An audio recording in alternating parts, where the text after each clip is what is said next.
देखिए दोस्तों, आप सभी का YouTube चैनल दिसपुर क्लासेस में स्वागत है। और आज हम जो है औसत की 4th वीडियो लेकर आए हैं। तो 4th वीडियो में आज हम जो एक अच्छे कॉन्सेप्ट कराएंगे। ठीक है, अच्छे क्वेश्चन होंगे इसमें। तो क्वेश्चन नंबर 1 देखते हैं। आइए क्वेश्चन नंबर 1 देखिए क्या है। तो क्वेश्चन नंबर 1 है 50 संख्याओं का औसत 36 ज्ञात किया गया। 50 संख्याओं का औसत 36 ज्ञात किया गया।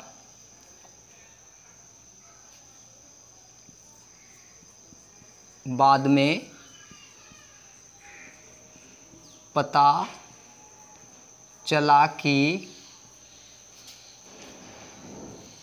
48 के बाद में पता चला कि 48 के स्थान पर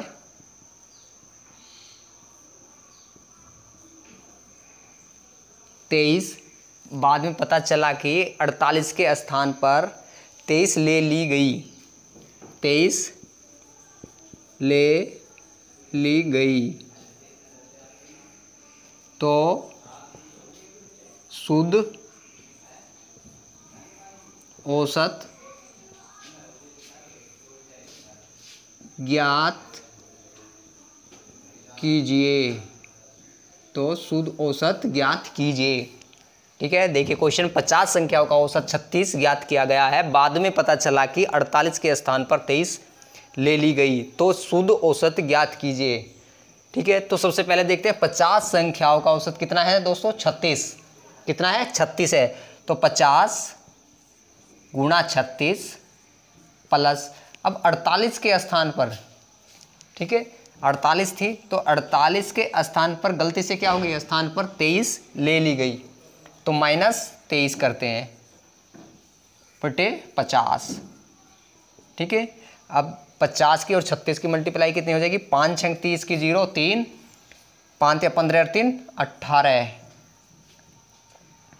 प्लस 48 में से 30 चले जाएंगे, 8 में से 3 जाएगा 5, 4 में से 2 जाएगा 2 बटे 50।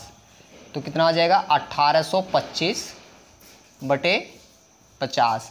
कितना हो गया 1825 बटे 50। 25 दूनी 50, 25 चौका 100, 25 पंजे 125, 25 सत्ते 175 और 25 थी 75। ठीक है, तो ये कट गया तो कितना आया 73।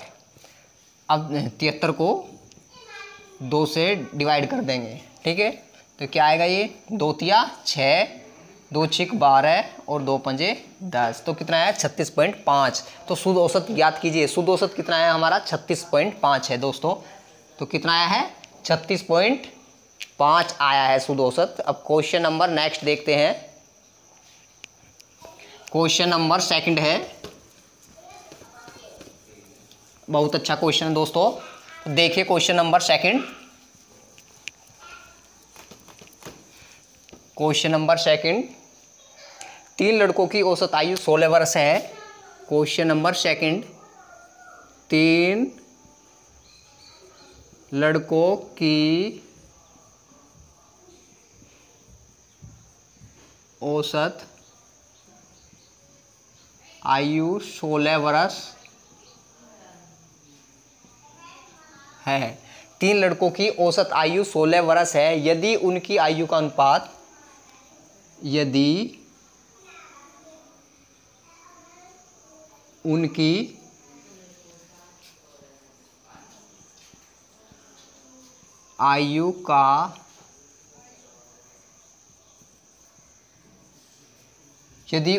आयु का अनुपात 4:5, आयु का 4:7, यदि उनकी आयु का अनुपात 4:5:7 हो तो सबसे छोटे अनुपात हो तो सबसे छोटे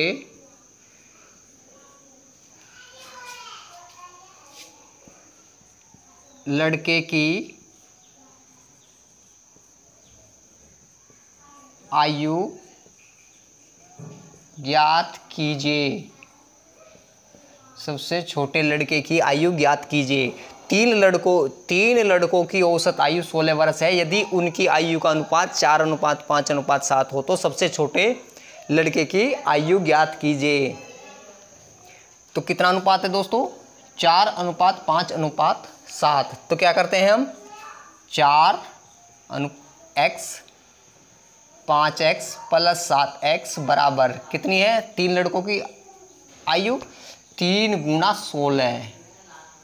ओके, अब 5 4 9 और 7 16। 16x बराबर 16 × 48 और x बराबर कितना हो जाएगा? 48/16। 16 × 48। तो x की वैल्यू कितनी आई है हमारी? x की वैल्यू आई है 3। ठीक है, अब इसने क्या आ गया? सबसे छोटे लड़के की औसत आयु ज्ञात की। तो सबसे छोटा लड़का कौन है? ये है, 4x है सबसे छोटे लड़के की। तो 4x की वैल्यू हमें निकालनी है। तो 4 × 3, x का मान कितना है? 3। तो 4 × 12। तो 12 वर्ष छोटे लड़के की आयु कितनी है दोस्तों? 12 वर्ष छोटे लड़के की आयु है। अब क्वेश्चन नंबर 3 लेते हैं। Question number 3। तो क्वेश्चन नंबर 3 क्या कह रहा है देखते हैं अब।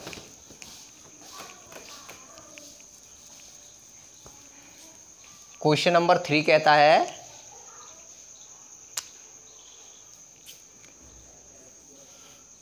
एक कक्षा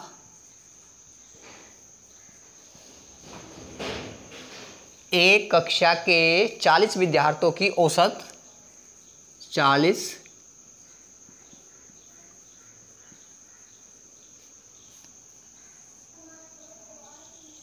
की औसत, एक कक्षा के 40 विद्यार्थी की औसत आयु एक कक्षा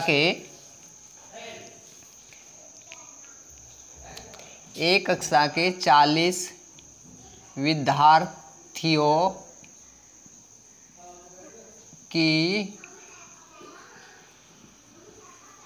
औसत आयु, एक कक्षा के 40 विद्यार्थियों की औसत आयु 15 वर्ष है। कितनी है? 15 वर्ष है। एक कक्षा के 40 विद्यार्थियों की औसत आयु 15 वर्ष है। 10 नए विद्यार्थियों के प्रवेश करने पर 10 नए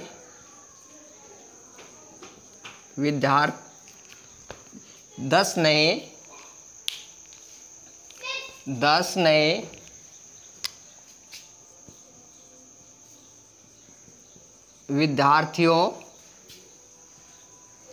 के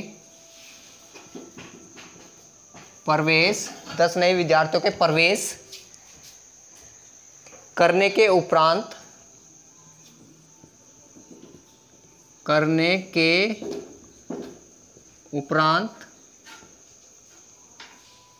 उपरांत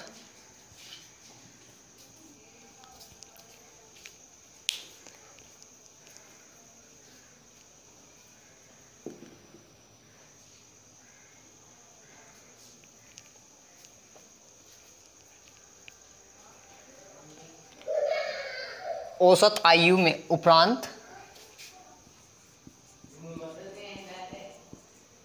औसत आयु में 0.2 औसत आयु में 0.2 वर्ष की वृद्धि हो जाती है।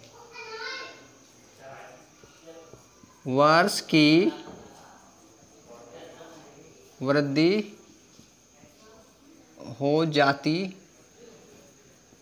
है। 0.2 वर्ष की वृद्धि हो जाती है। तो नए विद्यार्थी की औसत आयु कितनी होगी? तो नए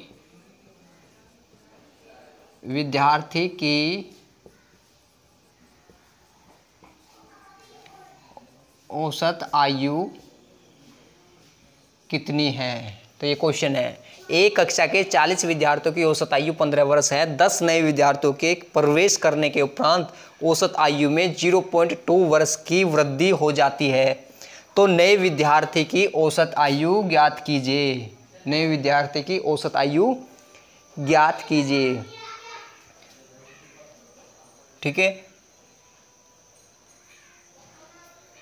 तो देखते हैं। एक कक्षा के 40 विद्यार्थियों की औसत आयु 15 वर्ष है। कितने? 10 नए विद्यार्थियों के प्रवेश करने के उपरांत औसत आयु में 0.2% की वृद्धि हो जाती है। कितनी हो जाती है? औसत आयु में 0.2% की वृद्धि हो जाती है। ठीक है, तो कितने होगी? 40 छात्र ये हैं और 10 छात्र नए हो गए, तो कितने हो गए? 50 छात्रों की। तो औसत आयु में कितनी वृद्धि हुई है? देखिए दोस्तों, कितनी है औसत आयु? 15। वृद्धि कितने की हुई है? 0.2 की। तो कितना हो जाएगा? ये 15.2 की वृद्धि हो जाती है। 0.2 वर्ष की वृद्धि हो जाती है। तो नए विद्यार्थी की औसत आयु ज्ञात कीजिए। अब पुराने की कितनी? हमारी 40 छात्र थे पुरानी में। 40 गुणा 15, इनकी मल्टीप्लाई कर लेते हैं। 5 दूनी 10 की 0, 1 5 5 25 और 1 26 और 5 1 5 और 2 7। तो ये आ जाता है इसका, और ये आ जाएगा 15 चौका 60, 600। कितना आ जाएगा? ये 600 आ जाता है। तो 760 में से 600 जाकर कितना बचता है? 160 बचता है। कितना बचता है? 160 बचता है। अभी इसने क्या कहा? नए विद्यार्थियों की औसत आयु ज्ञात कीजिए। ठीक है, नए विद्यार्थियों की औसत आयु ज्ञात कीजिए। तो इसे हम 10 से जो है भाग दे देते हैं, तो कितना आएगा? 16 वर्ष। कितनी है? 16 वर्ष। ओके, अब नेक्स्ट क्वेश्चन लेते हैं। क्वेश्चन नंबर 4 क्या है? Question number 4।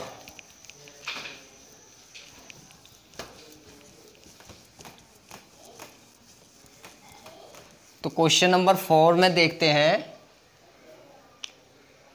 शादी के समय एक औरत। क्वेश्चन नंबर 4,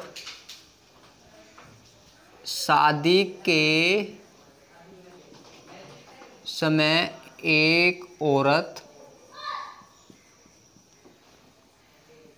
शादी के समय एक औरत तथा उसके पति की औसत आयु। एक औरत तथा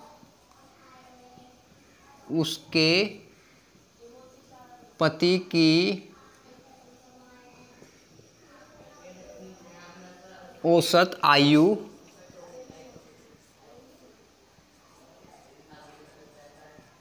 36 वर्ष है। शादी के समय एक औरत तथा उसके पति की औसत आयु कितनी है? 36 वर्ष है। 5 वर्ष बाद उनके पास 1 वर्ष का बच्चा है तथा 5 वर्ष बाद उनके पास 1 वर्ष का बच्चा है। क्या है? उनके पास 1 वर्ष का बच्चा है। अब सारे परिवार की औसत आयु कितनी होगी? अब सारे परिवार की औसत आयु ज्ञात कीजिए। सारे परिवार की औसत आयु ज्ञात कीजिए। दोस्तों, बहुत अच्छा क्वेश्चन है। शादी के समय एक औरत तथा उसके पति की औसत आयु 36 वर्ष है तथा 5 वर्ष बाद उसके पास 1 वर्ष का बच्चा है। अब सारे परिवार की औसत आयु ज्ञात कीजिए। तो किस तरीके से करते हैं? शादी के समय एक औरत तथा उसके पति की औसत आयु कितनी है दोस्तों? 36 वर्ष है। तो कितने हो गए? 2 गुना 36 तथा 5 वर्ष के बाद उनके पास 1 वर्ष का बच्चा है। अब सारे परिवार की औसत आयु ज्ञात कीजिए। तो 2 गुना 5 प्लस 1, क्योंकि 5 वर्ष के बाद उनके पास 1 वर्ष का बच्चा है। ठीक है, तो 5 दूनी 10, तो कितना आ जाएगा? ये देखो, पहले तो 36 दूनी 72, कितना हो गया? 72 प्लस 5 दूनी 10 और 1 11, 2 और 1 3, 7 और 1 8, 83। कितनी है? 83 है। अब जो है क्या कहा है इसने बाद में, सारे परिवार की औसत आयु ज्ञात कीजिए। परिवार में कितने सदस्य हैं? 3 सदस्य है, तो 3 से इसको हम मल्टीप्लाई कर देते हैं, सॉरी डिवाइड कर देते हैं, भाग देते हैं 3 से। 3 दूनी 6, 2 बच गए 23,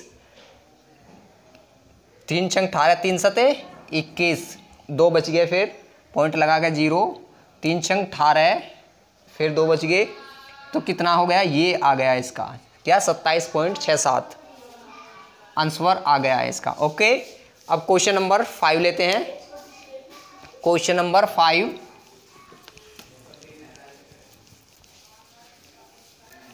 क्वेश्चन नंबर 5, क्वेश्चन नंबर 5 क्या कहता है? 8 छात्रों के एक समूह में एक 60 किलोग्राम, 8 छात्रों के एक समूह में, 8 छात्रों के एक समूह में एक 60 किलोग्राम भार वाले छात्र, एक 60 किलोग्राम भार वाले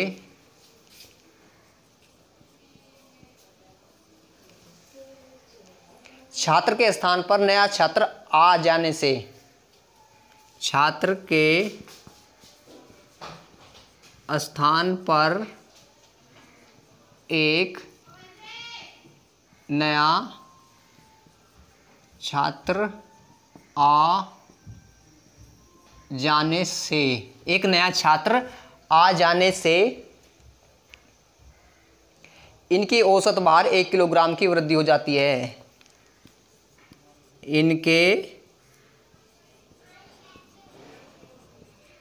औसत भार में 1 किलोग्राम की वृद्धि हो जाती है। भार में 1 किलोग्राम की वृद्धि हो जाती है। नए विद्यार्थी का भार कितना है? हो जाती है तो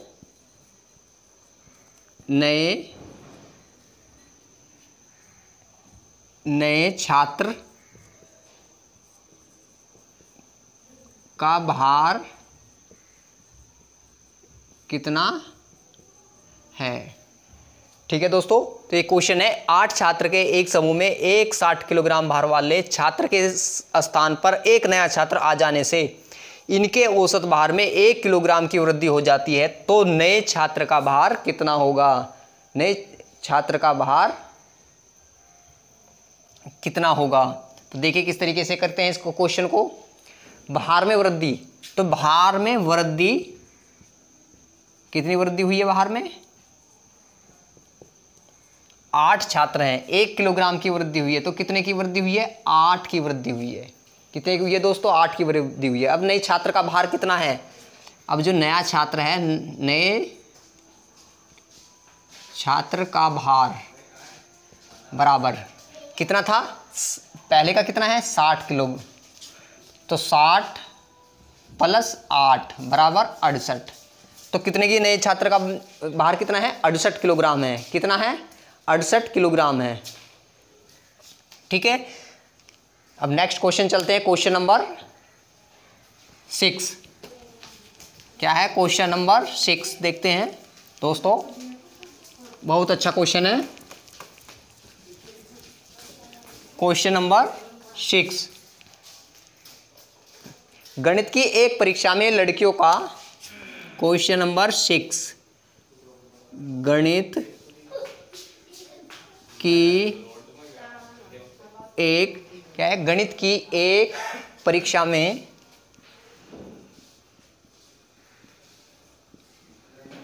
गणित की एक परीक्षा में लड़कियों का औसत प्राप्तांक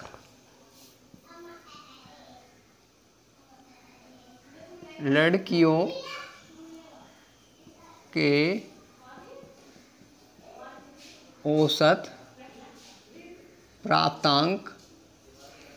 औसत प्राप्तांक 73 तथा लड़कों के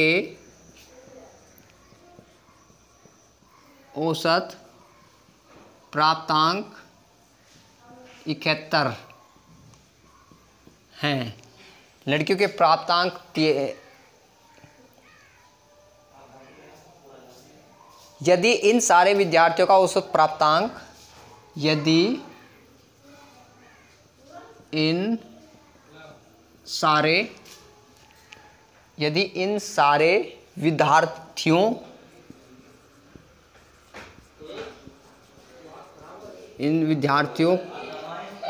सारे विद्यार्थियों का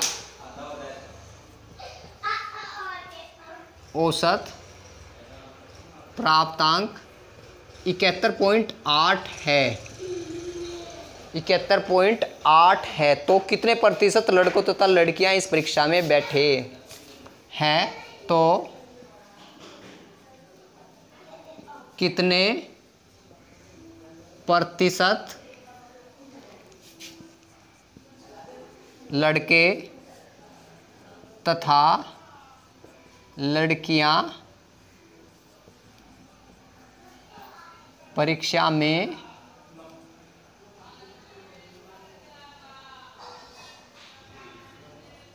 बैठे। तो बहुत अच्छा क्वेश्चन है दोस्तों। देखिए, गणित की एक परीक्षा में लड़कियों के औसत प्राप्तांक 73 तथा लड़कों के औसत प्राप्तांक 71 हैं। यदि इन सारे विद्यार्थियों का औसत प्राप्तांक 71.8 है तो कितने प्रतिशत लड़के तथा लड़कियां परीक्षा में बैठे? कितने प्रतिशत लड़के तथा लड़कियां परीक्षा में बैठे? तो आइए देखते हैं क्वेश्चन को किस तरीके से करते हैं। तो कितना प्राप्तांक है? 73। तो एक साइड में लिख लेते हैं 73 किसका है? लड़कियों का है। ठीक है, यहाँ लिख लेते हैं हम जी। ठीक है, यहाँ पे लिख लेते हैं बॉय। और लड़कों का कितना है दोस्तों? 71।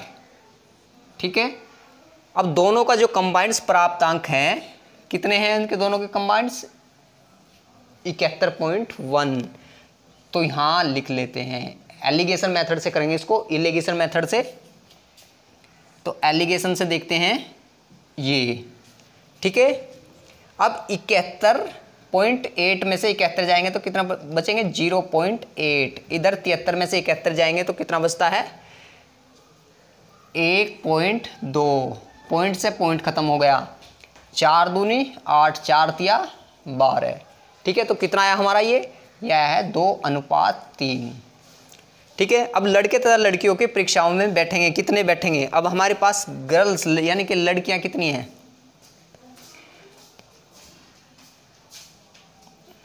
तो अब हम लड़कियों की संख्या निकाल लेते हैं, प्राप्तांक निकाल लेते हैं। ठीक है, लड़कियों तो कितने? 2 क्या है? 2 है। और इनका दोनों का 3 और 2 5 बटे में 5 करेंगे और गुणा में 100 परसेंटेज निकालनी है, क्योंकि इनकी हमें परसेंटेज निकालनी है। कितना आया था हमारा? 2:3 बोल सकते हैं इसको, 2 और 3। 2 कौन है? गर्ल्स हैं। और बॉयज़ कितने हैं? 3 हैं। ठीक है, तो लड़कियों की निकालेंगे हम परसेंट। तो कितना आ जाएगा? 2/5 गुणा 100। तो काट लेते हैं, 20 पंजे 100, 20 दूनी 40। तो कितने हैं? 40% है लड़कियां। ठीक है, तो लड़के कितने होंगे? लड़के होंगे 100 में से 40 जाके 60% लड़के होंगे। कितने होंगे? 60% लड़के होंगे। ओके, अब क्वेश्चन नंबर 7 लेके चलते हैं। तो क्वेश्चन नंबर 7 क्या है?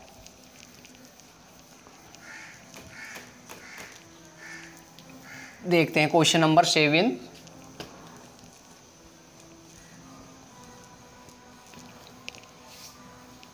क्वेश्चन नंबर 7 देखते हैं। 13 कुर्सियों तथा 5 मेजों का कुल मूल्य।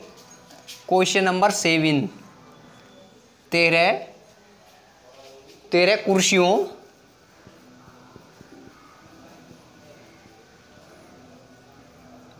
तथा 5 मेजों का 13 कुर्सियों तथा 5 मेजों का कुल मूल्य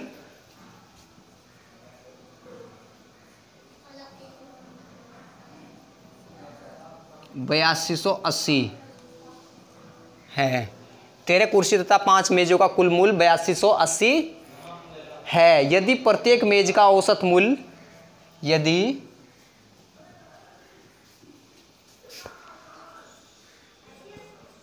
प्रत्येक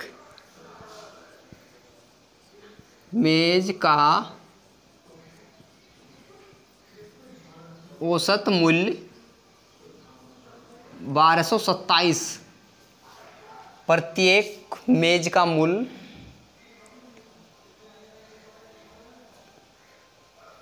1227 हो तो प्रत्येक कुर्सी का औसत मूल्य ज्ञात कीजिए। 27 है तो प्रत्येक कुर्सियों का मूल्य ज्ञात कीजिए। ठीक है, प्रत्येक कुर्सियों का मूल्य ज्ञात कीजिए।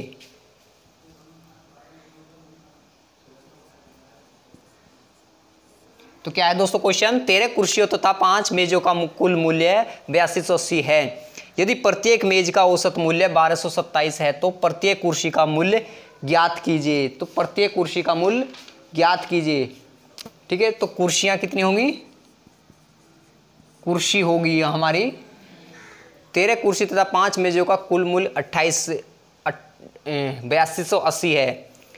तो यदि प्रत्येक मेज का औसत मूल्य 1227 है, कितना है 1227,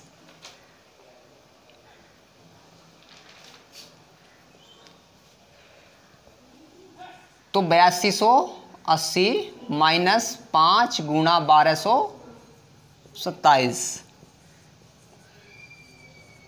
गुणा कर लीजिए। 5 सते 35 का 5 का हांसी लगे 3, 5 दूनी 10 और 3 13 का 3 का हांसी लगा 1, 5 दूनी 10 और 1 11 और 5 1 5 1 6। ठीक है, इसमें से इसको घटा लीजिए। 10 में से 5 जाके 5, 8 में से 3 जाके 7 में 3 जाके 4, 2 में तो 1 जाके 1 और 8 में 6 जाके 2। तो ये क्या निकल के आया, ये आएगा कुर्सियों का मूल्य। क्या आया है ये, कुर्सियों का मूल्य। तो इसने क्या क्या है, तो प्रत्येक कुर्सियों का औसत मूल्य ज्ञात कीजिए। औसत एवरेज मूल्य ज्ञात कीजिए। तो हम औसत मूल्य पूछ रहा है, तो ये मूल्य निकल के आया है कुल। अब कितनी कुर्सियां, 13 है, तो हम इसे 13 से डिवाइड कर देते हैं। क्या कर देते हैं, 13 से डिवाइड करते हैं। 13 × 13 तो 7 8, 13 × 78 और 13 × 5 65। ठीक है, तो ये आ गए 165 रुपये। कितने आए हैं ये दोस्तों, 165 रुपये आ गए। ठीक है, तो ये था क्वेश्चन। अब क्वेश्चन नंबर नेक्स्ट क्या है, क्वेश्चन नंबर नेक्स्ट है क्वेश्चन नंबर 8। क्या है क्वेश्चन नंबर 8, 60 तक की सभी विषम प्राकृतिक संख्या का औसत कितना होगा। क्वेश्चन नंबर 8, 60 तक की सभी विषम प्राकृत संख्याओं का औसत ज्ञात कीजिए। 60 तक की सभी विषम प्राकृतिक संख्याओं का औसत ज्ञात कीजिए। तो आइए देखते हैं कैसे करते हैं इसको। तो विषम प्राकृतिक संख्या क्या होती हैं, सबसे छोटी 1, फिर 3, फिर 5 और आगे आगे सबसे जो है लास्ट में कौन सी है, 49। कौन सी है, 60 बोले हैं ना, तो 59 क्या है, 59। प्रथम 60 संख्याओं का कहा है, तो क्या होगी, 59 होगी। ठीक है, और क्या करते हैं अब इससे आगे, सबसे छोटी और सबसे बड़ी संख्याओं, ठीक है, ऐड करते हैं और उनका जो है आधा कर देते हैं। ठीक है, तो 59 और 1 60, 60/2 तो कितना आ जाएगा ये 30। तो 30 क्या है हमारा अंशवर है। तो प्राकृत संख्याओं का औसत कितना आया है, 30 आया है औसत इनका। ठीक है, ओके। ये दोस्तों देखिए दोस्तों, आज की क्लास यहीं जो है समाप्त करते हैं। ठीक है, ओके।